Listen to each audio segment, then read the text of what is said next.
Hello everyone and welcome to another Wavelength series. My name is Waveney and I am your leadership mindset coach. I help new managers master their mindset, their communication, and lead with influence. Now, are you ready to get on the same wavelength? Fantastic, fantastic. Okay, so I have a few questions before we start today. Have you ever felt like a fraud? Have you ever felt like a fraud? Have you ever felt like you shouldn't voice your opinions or share your ideas because you are not an expert or you don't have all this information on the subject? Have you ever felt like that?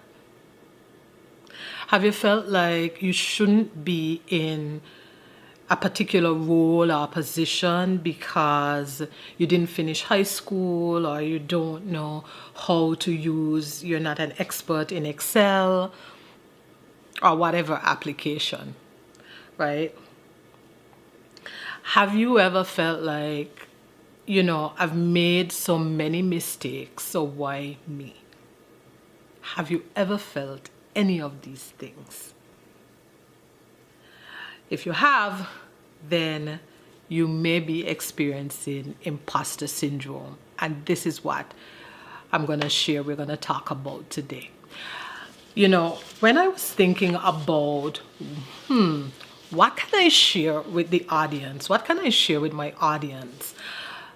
Immediately what came up in my spirit was imposter syndrome, because imposter syndrome is something that we all experience. I've experienced it, perhaps you are as well, and so we want to get into it. Or if you haven't, or maybe you've never heard the term, maybe you're experiencing some of the symptoms, but you can't name it, you can't put a label to it, you don't know what it is, and so we're going to talk about it. So let's talk about what is imposter syndrome, and I went looking for the most simplest of explanation.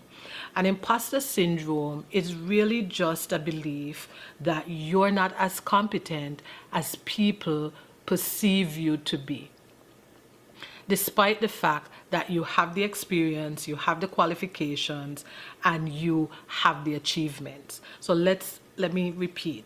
Imposter syndrome is the belief that you have that you're not as competent as other people perceive you to be, despite the evidence of you having the experience, the achievements, and the qualifications. Let me share with you a story about my imposter syndrome. So when I became a director of HR, I had lots of imposter syndrome. First of all, when my boss at the time told me that he wanted to make me the director of HR, which, by the way, was a dream of mine, a dream that I thought that would never happen, and so I had put it out of my mind. So when he told me that he wanted to make me the director of HR, I did not believe him. I didn't believe him. So let's start there.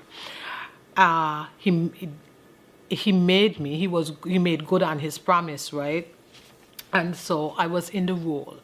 No, I had already been in HR for 16 years. That's a long time. I'd already been in HR for 16 years. I was an HR manager. I'd managed departments.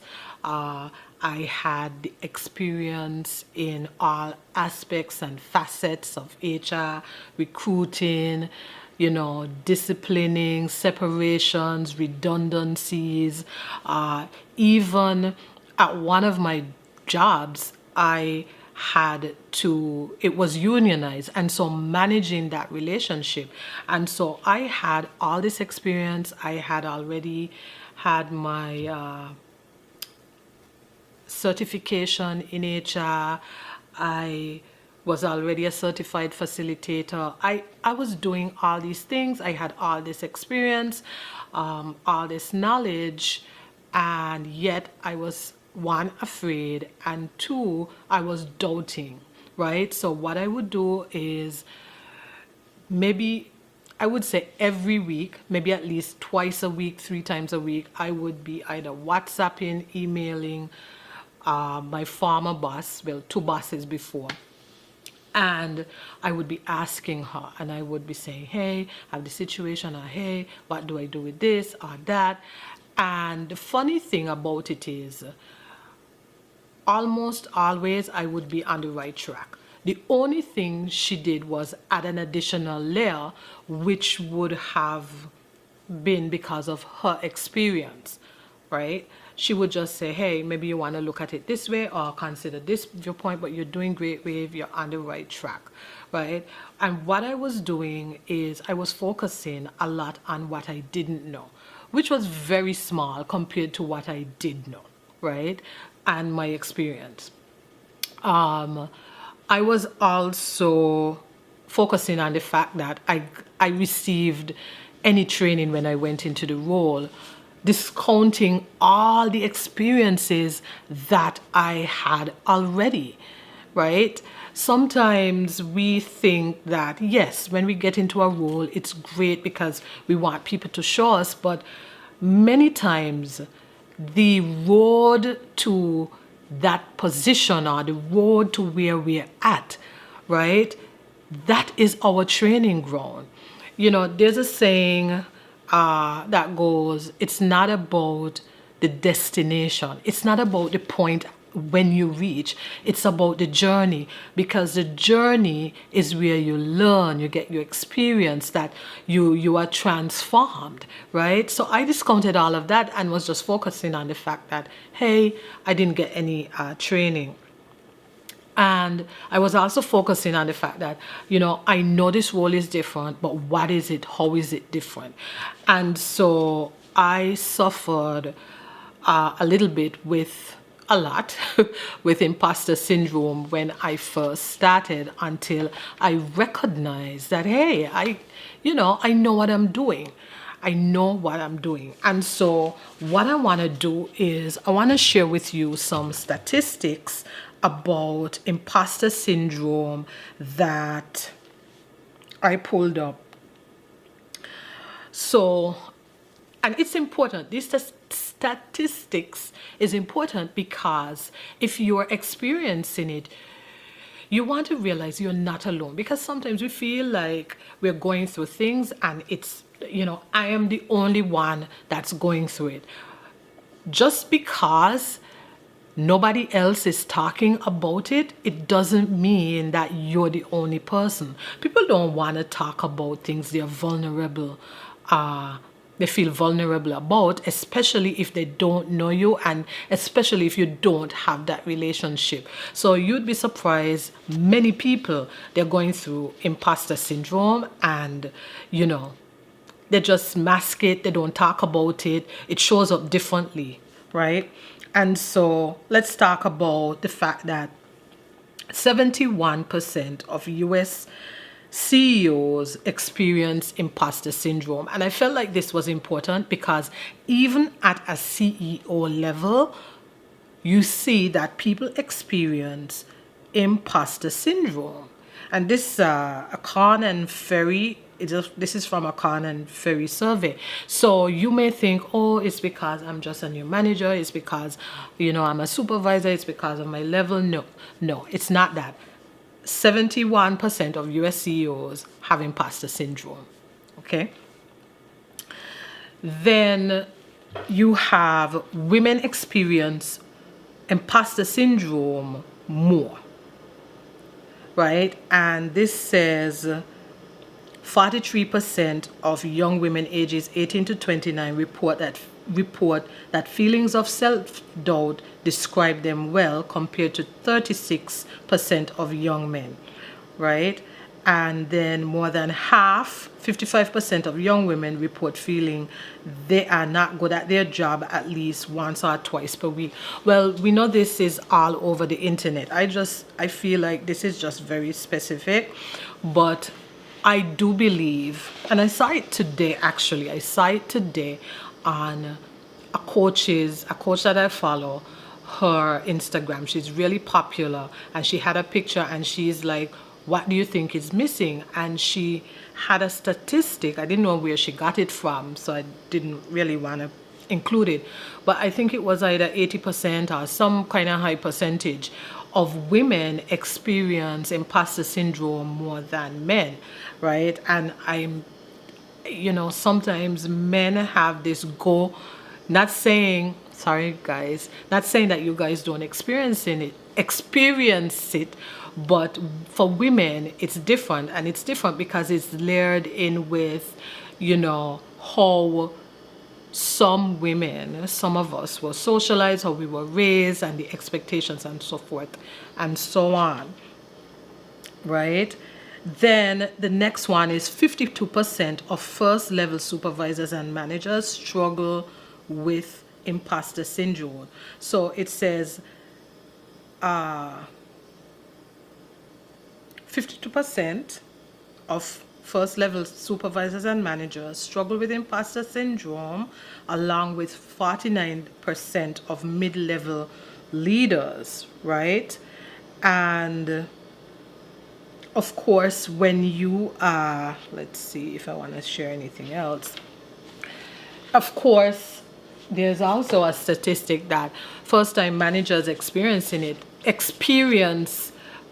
imposter syndrome, and this makes sense because you're going into a new role. And I shared a statistic a few weeks ago that's saying most new managers, they don't get training. And so this happens. It is absolutely normal for this to happen. And so let's talk about what imposter syndrome looks like. So it looks like this: asking questions you already know the answer to. Going back to the example that I shared with me, in terms of when I became a director of HR, I was asking questions that I knew the answer to. I had already done these things many times in different ways, right? And when you're in HR, it's all about, there's so many different scenarios, right? Especially when you have employee challenges or situations. But the no two situation is alike, but you know what to do because you've done it so many times. Anyway, so I already knew asking questions that you know the answer to, over preparing for a presentation or meeting. Yes, over preparing. And what over preparing looks like is you're getting more information than is required. And because you're doing that, you are frustrating yourself. You are making yourself feel this sense of overwhelm. So you might be going, okay, let me make sure that I do this. They didn't ask for this, but let me make sure that I prepare this so that just in case somebody asks me, I could have it like this. And okay, if they ask me this question, I'm gonna say this, or let me see what I should say. Let me call somebody to find out if when they had this situation.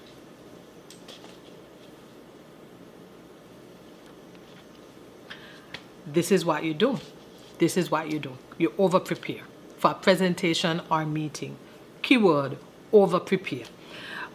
It's about doubting if you could do the job, even though you may have already been in the role but without a title. So sometimes in a work environment, you are in a job, you're doing the job, you're in a position, you're doing the job, you know the job inside and out, and it's just now for the company to formalize the title, right? So they may realize that you're going above and beyond. Maybe the role has taken on a much deeper, wider capacity. You're doing it, you're comfortable until you get that title, and then you're like, oh my God, what do I do in this role? What do I do in this role? And so that's what it feels like. It looks like. It also looks like avoiding visibility. So you may go to a networking event, you may go to a work event. It could even be in your personal life, right? It may be at a meeting. You choose to sit in the back of the room. It could be at a cocktail event for work and you choose to just kind of hide in the corner. You are in a meeting, you choose not to say anything, or you choose not to contribute. You don't want to be visible, okay? It also can look like you overworking to prove yourself. So you're just doing more and you're going above and beyond because you want to make sure, and you may be even doing it because you feel this a sense of being a fraud, an imposter, right? Like you don't belong. It also looks like you comparing yourself to others. It looks like that. You compare yourself, and the thing about it is you're comparing yourself to people who have had so much experience, people who have been doing certain things. You could even be comparing yourself to the wrong set of people, right? It's also looking like you feeling the need to know everything. I know that has certainly happened to me. And so this is what imposter syndrome looks like. Now let's talk about what it feels like. What it feels like. What it feels like is you're always anxious and you're hypervigilant. You have anxiety because you just feel like you're an imposter. You feel you're doubting. You feel like somebody's going to find out how much you don't know, because it's always the focus on the not knowing, right? So you have that anxiety. And of course, anxiety is stress. So physically, your heart is racing, your palms might be sweaty, you have stomach issues. You always have this feeling of overwhelm because you want to get it right, or you just don't want to be found out, or all these things. You have this irrational fear, and I'm going to call it irrational because everybody makes mistakes, but for some reason you think that you shouldn't be making a mistake, that you can't make a mistake, right? You also feel shame because when you compare yourself to others and you are perceiving them as being here and you're feeling this type of shame that, like, I don't want, why am I here? Why am I doing this? What if I get found out? That sort of thing, shame and guilt and those feelings. And so there's a lot going on. And if any of these feelings or what I just said resonated with you, put it in the comments. Or maybe there's a feeling that I hadn't mentioned, drop that feeling in the comments. And so let's talk about what's really happening with you, right? Now, one of the things in my studies with the subconscious mind, in my coaching certification, with all of this, is that your body and your mind work together. Never forget that your body and your mind work together. The mind works with the body and the body works with the mind. And so because this is something that is new, you have a new experience, you're in a new role, you are outside of the familiar, and your brain is seeing this as a threat. I know I said this last week, but your brain sees a lot of things that are not familiar. Your brain sees it as a threat, and it is the body's way of keeping us safe. We have a built-in mechanism to keep us safe.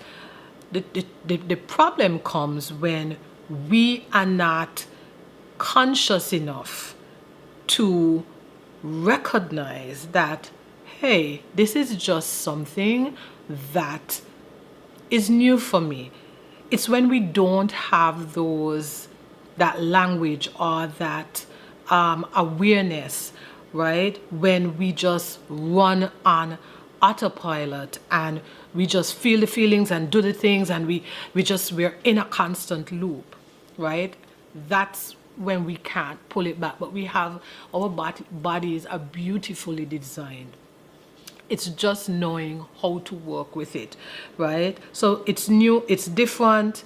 And one of the things, when I was preparing for this, one of the things I thought about is, if you have ever had a situation in your life, maybe in school growing up, where you had a performance, there was some trauma or issue or challenge around performance, then this imposter syndrome is going to be so heavy for you. So here's what it can look like. It could look like you didn't do so well in school. So you heard me mention earlier, you're feeling like a fraud because you didn't finish high school. There are lots of people who didn't finish high school for whatever reason, but it doesn't mean that they're less than. It doesn't mean that they're stupid. It doesn't mean that they can't read, or they can't, they can't do, for whatever reason, they didn't finish high school, but they're great at what they do, and they've learned the role, and they're excellent leaders, right? And so you didn't do well in school, so you feel some kind of shame around that, right? There's some kind of trauma around that. Also in school, you may have had some pressure around performance. So I know when I was growing up in school, we had this thing called the mark sheet, where we had tests, and they would put on a wall who came first, second, third, all the way to who came last. And while I was preparing for this, I was like, that was really horrible. That was really horrible. I started thinking about all those people who probably were in the bottom tier of the class, how horrible they must have felt, right? And I just thought, this is awful. So if you ever had to go through any kind of traumatic experience like that, where your performance was put on display, you may be experiencing imposter syndrome in a real intense way, because your body remembers, right? Your body remembers and takes you right back to that experience. And so you are in your sympathetic nervous system. Your sympathetic nervous system, which is the nervous system that deals with the stress responses, the clammy sweat, the heart racing,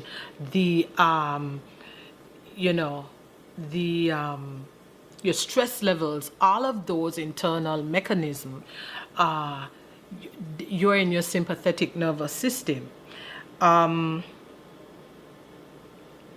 Also, I was looking at my notes. Also, if certain things were said to you at that time, then your subconscious is probably bringing it up. What do I mean? I wrote it all the way to the bottom because I didn't want to forget this. So if you had that sort of traumatic response with performance, with school, and somebody like a teacher said something like, you're so stupid, or maybe it was the people in the class saying, oh, look, he come last, or look, oh, you get this amount in this grade, in this class, this subject, oh, and if you had people saying things to you, then your subconscious is going to bring it up when you are now in this role and you have things to do. And so I wanted to highlight it. Our bodies, again, are beautifully designed, and our subconscious mind keeps track. It keeps the record, right? Sometimes we think we can't remember. Our subconscious mind remembers everything. This is why sometimes you, out of nowhere, you have this memory of something that has happened to you. Could be something bad, right? It has happened to you, and you're like, where the hell did this come from? Your subconscious mind has brought it up because it is now recognizing that it may be sensing that you are safe to process these feelings. So don't fight it, right? This is why this happens. Anyway, I digress. I love learning about the subconscious mind. I love learning about all these things because you realize that many times we are sometimes working against ourselves. But once we know, once we can identify, once you have this awareness, once you're listening to this and really getting it, you are on the path. The first key to change is awareness, and that's a great thing. Anyway, so all of that said, how do we manage, do we get rid of imposter syndrome? Well, I have a few tips for you. The first thing you need to do is to regulate your nervous system. And like I said, your body informs the mind and the mind informs the body, and these two are things work together. I don't even know what to call them. These two parts of us work together. One way you can regulate your nervous system is by breathing. When we are upset, we tend to breathe from up here.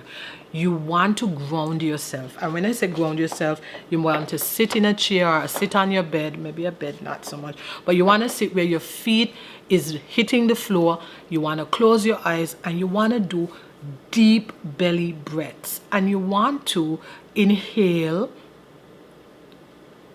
and exhale longer. So you inhale as much as you can and you fill up your lungs, and you exhale. You want to exhale more than you inhale, right? I'll probably do a session on that, but that's what you want to do. And you can do 5 rounds of that, even 3 rounds of that. It's gonna ground you. It will regulate your nervous system because it's gonna say to your brain, hey, everything is fine. Right? So this is something that you can, this is a tactic that you can use right away. The other thing that you can do is EFT tapping, which is emotional freedom technique tapping. And the way that the tapping works is that you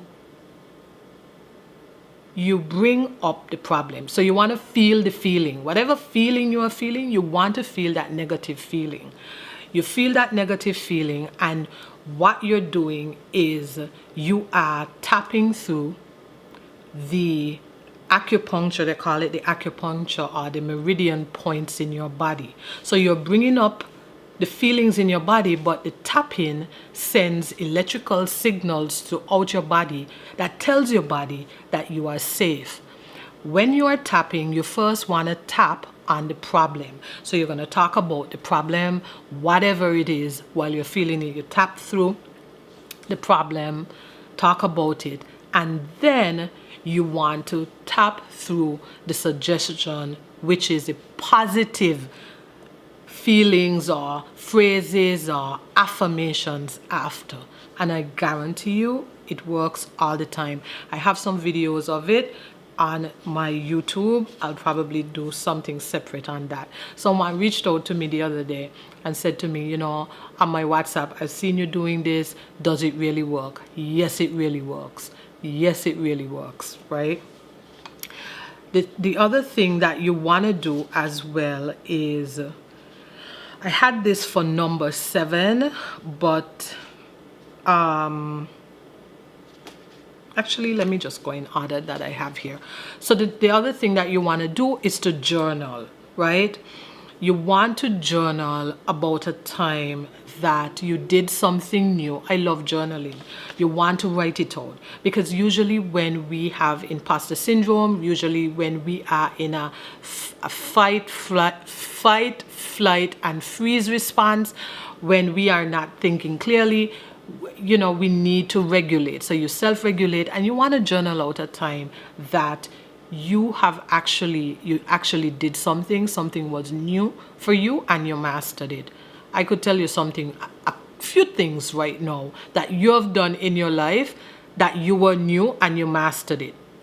One was speaking, right? One was learning how to talk. One was learning how to walk. One was learning how to tie your shoelace properly. One was learning how to brush your teeth. You might say to me, well, Waveney, I can't remember. Fine. but there are things that you now know currently that you didn't know, and you master it. And so think about that. It may seem simple. And the reason why you want to think about that is because it tells you that this is a human experience. Right? All right. So because I am in the moment, I'm babbling on, the recording stopped, right?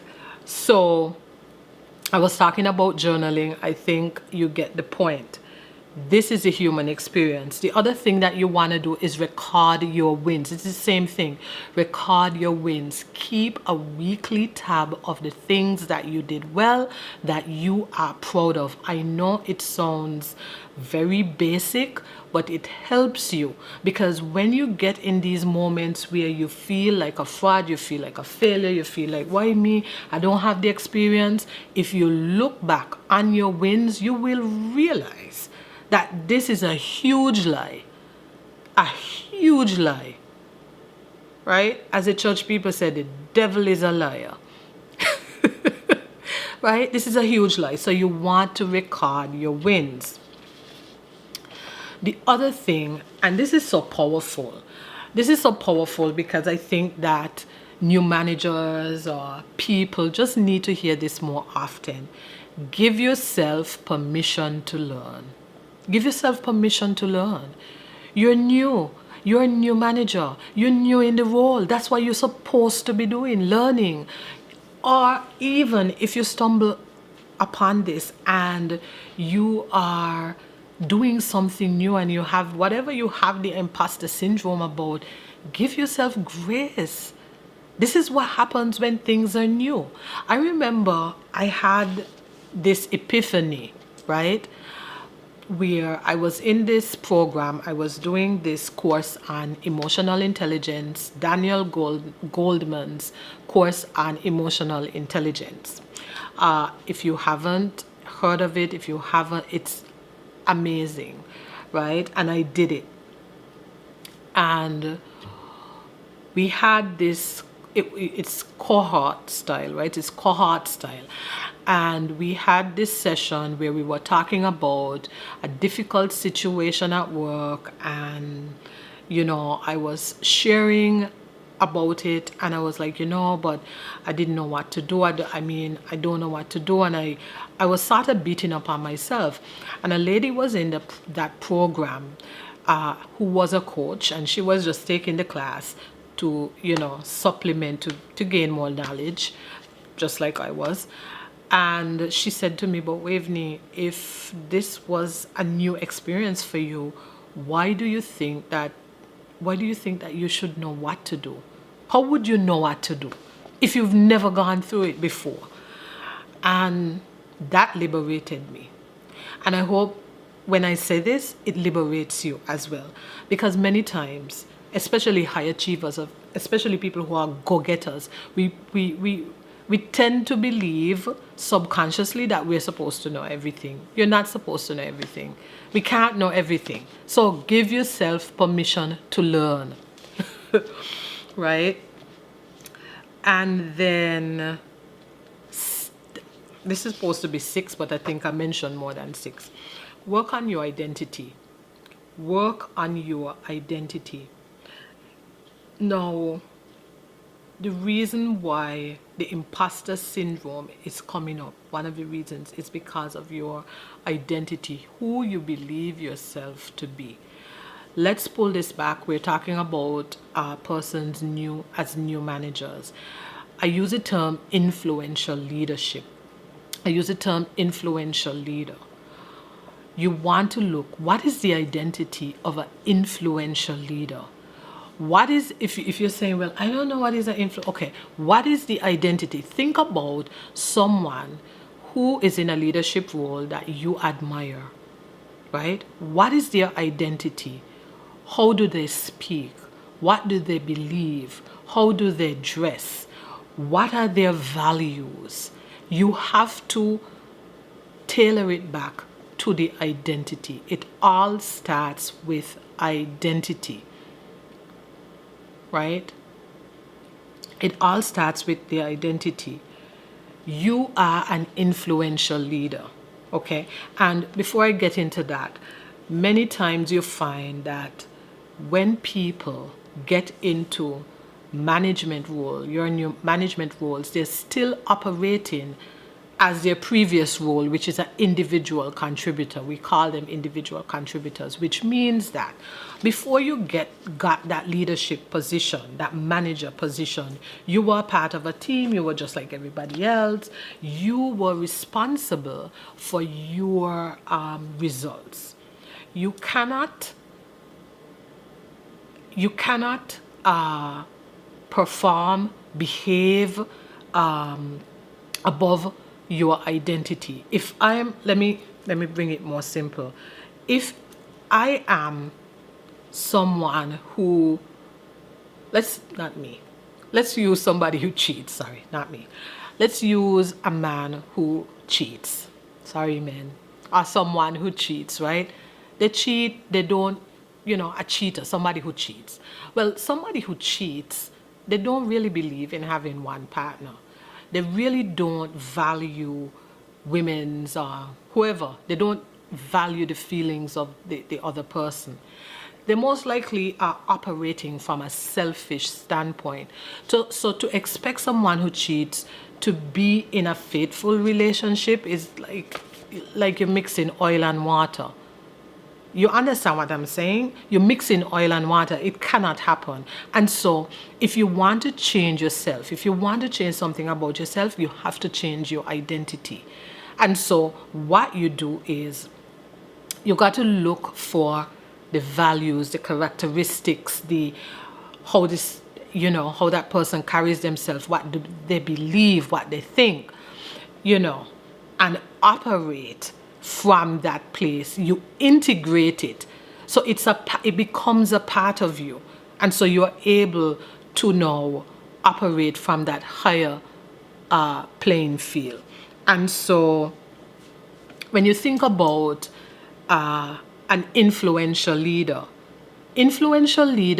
trust themselves, right? They trust themselves. They use data to make decisions. And so thinking that you have to know everything, no. That is somebody else with a different identity. They ask questions. Influential leaders know that they need to ask questions, that questions are the answers, right? They know that they can't do it all by themselves. And so work on your identity. If you want to learn more about identity work, if you want to do something, this is something that I am versed in, and we can work together one-on-one. All you need to do is just schedule a consultation call. And then the last thing that you also need to do is to sort of rewire your subconscious beliefs. When you work on your identity, you're going to also work on your beliefs. But here are some beliefs that may be coming up for persons who have imposter syndrome. One may be, I have to be perfect to be worthy. You may have this belief. You also may have the belief that if I make a mistake, I'll be rejected, or I'll be laughed at, or whatever reason. You may also have the belief that I don't deserve this position. And so you have to work on those beliefs. You have to rewire. You have to, because consciously you may know that you may think that you believe you deserve the position, but your subconscious, if your subconscious mind isn't in alignment, it will work against you. Your conscious and subconscious mind has to be in alignment, and the way you do that is to work on your identity, where all your beliefs and all that you think, your identity, your characteristics, your personality, your purpose, all of that is wrapped up in your identity. And so I wanted to share with you today about imposter syndrome. So yes, imposter syndrome may seem like it's my confidence and it's doubt, but I hope that from this video that you recognize that the work is on a much deeper level. The work is on a root level. It's deep inside. It's your subconscious. One of the things that I have shared on my social media is this quiz. It's called What's Holding Back Your Leadership Identity, and one of it is imposter syndrome. So you may want to take that quiz. I'm going to pop it down below. What's holding back your leadership identity? And it's one of them is usually imposter syndrome. And so if you really like this episode, send me a DM, let me know, send me a WhatsApp or a comment down below if this has helped you. And if you want to explore, if you're interested in really looking at your identity, your leadership identity, if you need the help, let me know. Schedule a consultation call. Thank you so much for listening. And if you have a friend that can benefit, a friend or family or coworker that can benefit from this video, share it out. Don't keep it to yourself. And until next time, I will see you on another wavelength.